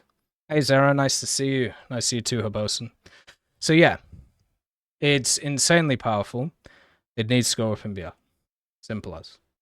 No questions around it. No beating around the bush. Not doing anything like that. Just literally it needs to go up in BR. Same with the J7.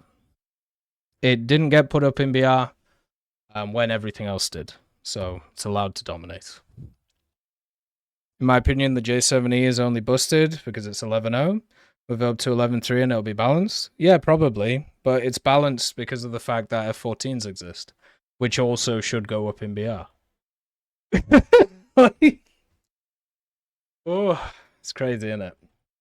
Mad world. I'm so gutted the new profile system didn't turn up. Yeah, same, man. Hopefully it does. But yeah, hopefully the F8 is really powerful, and during the event, everybody was using it. We haven't had BR changes in ages, so hopefully they can do something about that. Then we have common sense. Hey TEC, for this week I don't really have a question, but just a few talking points and a request. Number 1, can all these creatures that crawled out of their mama's basement screaming it's a skill issue, please crawl back into their basement and let the rest of us just enjoy playing games that aren't always sweaty 100% of the time. Imagine if a person applied that logic in real life. Imagine if the whale said it's a money issue. It's the same level of noxiousness. Yeah, it's... The skill issue thing is the same as, like, you know, other things in War Thunder. It's just a meme that people say when they don't have an answer, or when they just don't want to talk about it. Like, it's just a way of, like, shutting down a conversation. Same idea as, like, okay, boomer, right? Or okay, whatever. Like, that kind of thing. It's just a way of either saying, I have nothing interesting to say, or I don't want this conversation to continue. Like, literally, that's it. So I don't put a lot of thought into it. And yeah, it is honestly, like, when you watch those videos and then someone's like talking and they're like this and they're like that and they're like that and they're like this and then this is like this and this is like that, because it's basically what that tells me is they haven't really thought about what they're thinking. Instead, they're just trying to, like, get their brain to process stuff while they're speaking. So there's no, like, actual joining of anything together. Instead, it's just a person trying their best to muddle through that idea, which is something that, you know, happens to me a bit sometimes.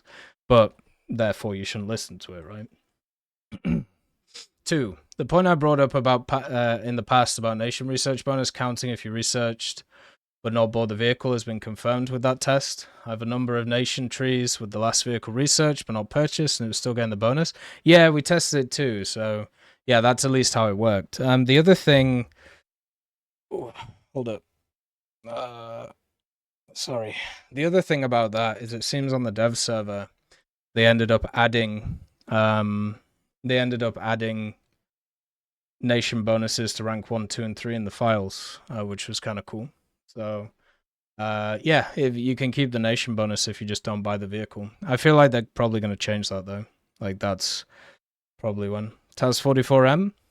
There's been no mention of it. And then let's see. Could I make a request for you to spade out and review the Kafir C7, please? As a fellow Delta Wing enjoyer, I spaded out the Nesha, Shahak, and Mirage 3C during the event. Had a great time with those, plus the Kafir Canard and Milan, but the Kafir C7 I really want to love, and it's sexy as fuck. But man, the stock grind just killed me, and I completely suck with it currently. It bleeds speed in the tight turns, and that's getting me into trouble at 12.0 for sure. Personally, I think it should be at 11.7, but I can also see why it's 12.0 and fully spaded. Maybe a good player such as yourself will show me that's a skill issue. I doubt it. No, if I remember, the issue with the Kafir is the limited weaponry, right? Like, but yeah, I can give it a go. I think I have it researched. Also, hype for the Kafir C9 that was leaked. I am. Yeah, I am. It looks really cool. Like, it's a vehicle that should have some really wonky ordnance as well, and at least for me, that's pretty fun. But nah, I'll give the C7 a go. I don't know when. I'll give it a go. So just to kind of let you guys know, my father's coming next week, so. I haven't seen my father in like 2 years, so I'm going to be spending a lot of time with him for obvious reasons. He's my dad, and I enjoy his company. So I don't know how much I'm going to be streaming. I'll still be doing like YouTube stuff, but we'll see on the streaming side of things how it goes. Then we have the naval event, so I'm doing the naval event right now, plus a few other things. And then we can get back to spading stuff. The striker is the one I want to get spaded and finished though. So that's first on the kitty. Yeah. Should be good. Dad stream? No, you don't want to deal with Papa Tech. He's a fun one, but I don't think he would understand what's going on. Very much in a different world, that one. But a good world. Just a different one. Do you think certain modifications for some vehicles should affect their BRs? Yes, of course. Yes. At the end of the day, oh dear. At the end of the day,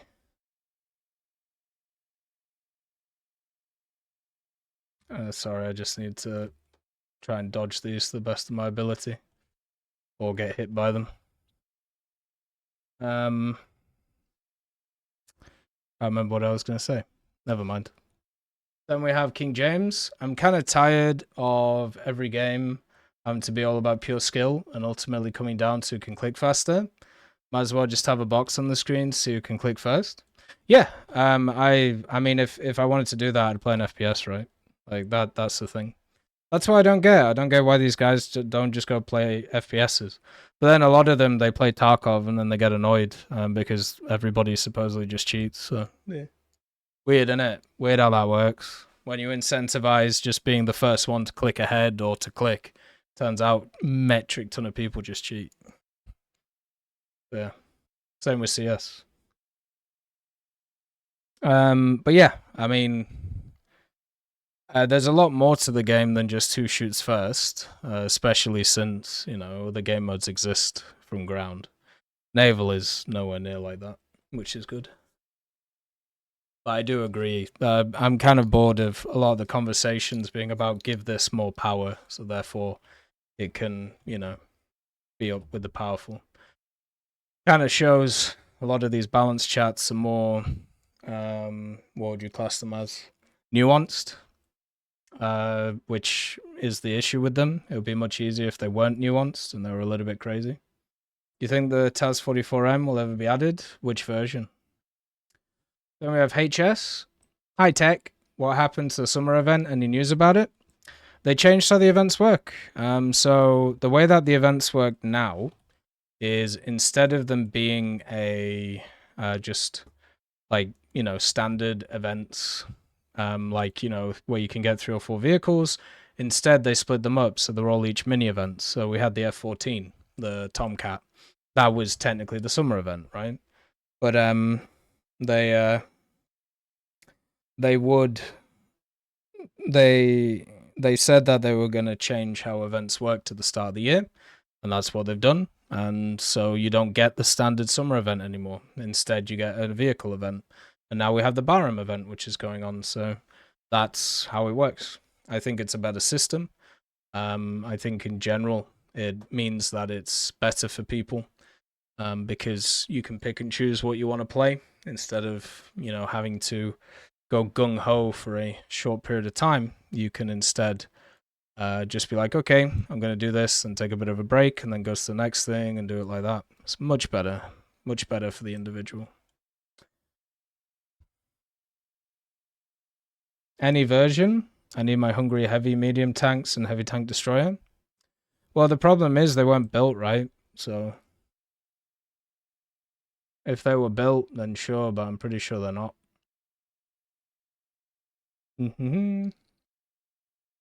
A dad stream would be very fun, but the problem is, as I said, he doesn't really understand the relationship between the internet and the individual, so it would be quite wild, to say the least. Maybe one day, maybe as like a when all of this wonderful kind of show is over and I'm pinned to a cross somewhere or in jail or something. Maybe then we can do something like that. Then we have Jake the Tank Master. How's things, Techie? Good? Everything's good. Looking forward to the next period of time. We're going to go to the hockey. Weightlifting has been going very good. Been doing a lot of dynamic stretches, moving about, plodding along.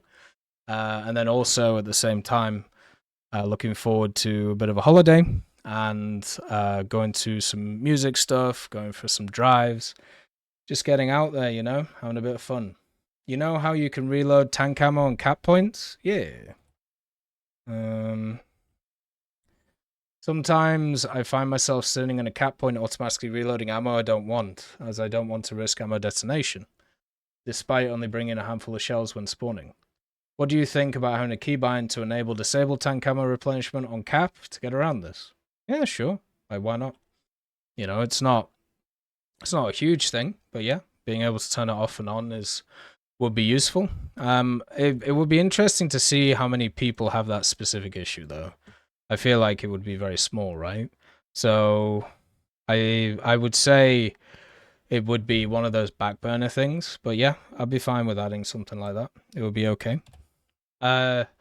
The other interesting thing that I found the other day, so I've been playing some French Coastal, right, to kind of grind through the tech tree. One of the funny things that has happened is I was on one of the caps with one of the MTB, I think, which is the 2.0 French Coastal British machine. And I found that with that machine, while I was using the 20mm, it was constantly reloading. So I was never running out of ammo. And it wasn't overheating because it's not large enough caliber to overheat. So what ended up happening was I was just constantly firing like a minigun over and over and over again, which is probably why people like the PGO2 nowadays, because you just set on a cap and you just bzzz all the time. But at least with that thing, it overheats. With the 20mm, it doesn't overheat. So you just keep firing over and over and over again. It's pretty nuts. Hey, Mauser, nice to see you. Is the APF SDS round on the Desert Warrior any good? Yes, it works. Well, it's the best round you're going to get. But yeah, it should be good. It'll work all right. I did enjoy some of the building events, and it made it more of an experience to get the vehicle rather than get X amount of score in 2 days. Yeah, so the way that I would do it is I would take the formula of the crafting events and put them in the war bond shop. So what you do is you use a specific amount of war bonds to get a vehicle. To get a blueprint for a vehicle. You activate that blueprint, it gives you a set of challenges. When you complete those challenges, you get parts in the workshop for that vehicle. Once you get all the parts, you put it together, bish bash bosh, there you go, you got the vehicle. That's how I would do it. It's It would use pre-existing stuff, pre-existing code, so it wouldn't be hard to implement, and also it would be a way of bringing back older vehicles, or bringing back or changing the way that they bring in vehicles in the game. Like, why not have a system like that? It's been one I've been asking for a few years now, and at least at the moment, no sign of it turning up. But fingers crossed. The world can move pretty slow, so that's how I would do it. Hey, Hen Odyssey, nice to see you. You think the USA or Britain Air to make first will be better?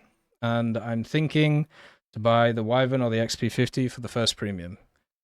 Premium-wise, the XP50 will be a lot more fun than the Wyvern. So if you're just looking to play a premium, the XP50 is very, very fun and also very good. So I would go for that one. Both tech trees are great. What I would do if I was you is I would play rank 1 of Britain and then play rank 1 of America and then just keep doing that over and over again. But if you had to only pick one, America. America is very good at every BR. There isn't really an area of the game that it struggles with in aviation, so that's what I would go with. What are your opinions on the ZSU-23s, the current state of the Tungi? The Tungi is in a fine state where it is. It's not very good, but that's more of an issue with all of the missile mechanics that they added, which made a lot of vehicles a lot worse than they are. The ZSU-23s are fine as well at the BRs where they're at. I think they're okay. Major problem with them is pretty simple, which is people engage in them. People engage way too early with them. So what you need to do with something like that is you need to wait for a vehicle to come around 1.5 kilometers away from you and then open up. People just open up too early with those types of things. So that is the problem with the Shulks. Yeah, I think all 3 Shulkers are in pretty good positions. I don't think they're crazy bad or crazy good. I think they're fine with it. The Tungi, as I said, the Tungi is just in the same position as all those SAM missile launcher things. They're just sad, and there's no other way of putting it. Just unfortunate, Yeah, they should fill the gap for America for their SPAs. It's kind of ridiculous right now. I get that America has a lot of CAS options and a lot of superiority options, but they should just add an AA. Like, it's been long enough, It's been a bit ridiculous. Then we have Charlie Harris. Good old Charlie. Hey, Tech. Hello. So I've been hearing a lot of things about the possibility of a Swiss FA-18 Hornet coming to the German tree.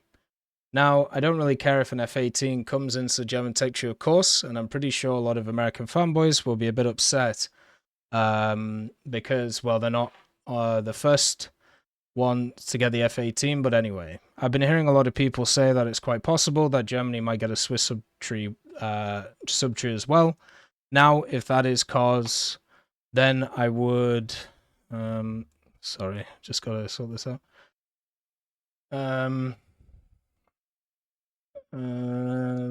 I've been hearing a lot of people say it's quite possible that Germany might get a Swiss subtree.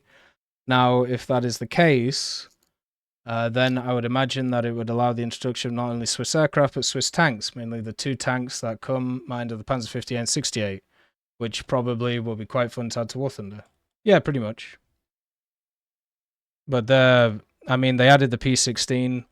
The leak for the last update was a Swiss subtree which had an FA-18 in it. Esmin came out and said that the FA-18 is an iconic American vehicle and will not be added to anybody unless, America basically will get it first. But didn't rule out the idea of America getting it, but also other people getting it at the same time. So it would be, it would make sense for Switzerland to get access to that in the German tree, and I look forward to more Swiss vehicles wherever they end up in the game. I personally don't think they're really needed in the German tech tree. I think they should have been in a different one, such as France or Israel. But what are you going to do? At the end of the day, there are holes in the German tech tree, which make it not as good as certain other areas, especially for their jets, and that's where they're focusing on. So simple as, that's kind of what's going on with it. Easy peasy lemon squeezy. So what you've heard is true, but not for this update.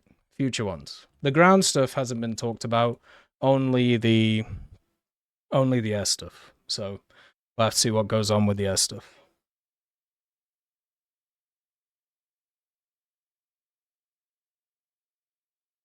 Ooh.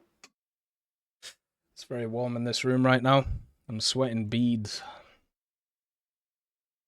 Alright, got another special test done, which is quite nice. So then we have Islam Ziad. Hey Tech, I bought a HyperX headphones. It turns out the engine sound problem was from the headset. Update, fuck, the problem is back. I don't have any sound mods. I enjoy the sound of engines. Does anyone have a solution? Have you tried screwing with this option here? Basically. 7.1. Oh, sorry, you can't see it. I would screw with this option here, and see if that works. Because for me, 7.1 kind of gets rid of that whole thing, or you know, the volume levels. But that's pretty much how you would look at that stuff and try and fix it. There's no other real way of doing it. Because I had a similar issue for that. Then we have Ryan, no views in 23 seconds, bro fell off. Very true. I am currently falling off mountains. I have only climbed Machu Picchu in order to fall off into the pits of hell. That, to me, is the proper way to do this stuff. Alright, so that's the last thing. The last setup. The last question. Can someone tell me what's better, the CV9040 Bill and the CV9040C? Depends what you want to use them for. The Bill obviously has the Bill, and the 9040C has a better APF SDS. So they're both good. Just depends on what you want to use them for. Run them together, see which one you enjoy the most. Nice to see you, Ned Thomas. Hopefully you're doing good. Right, that was the tech talk, which was pretty nuts. A lot of stuff to chat about there. A lot of stuff to go through. Enjoyed it. It was fun. And nice to get back on the wagon when it comes to all that stuff. And I think what we're going to do now is just continue a bit of the stream. So if you have any thoughts, comments, blah, blah, blah, stick them in the comments so we can have a look. Look after yourselves. Peace be with you. Bye-bye.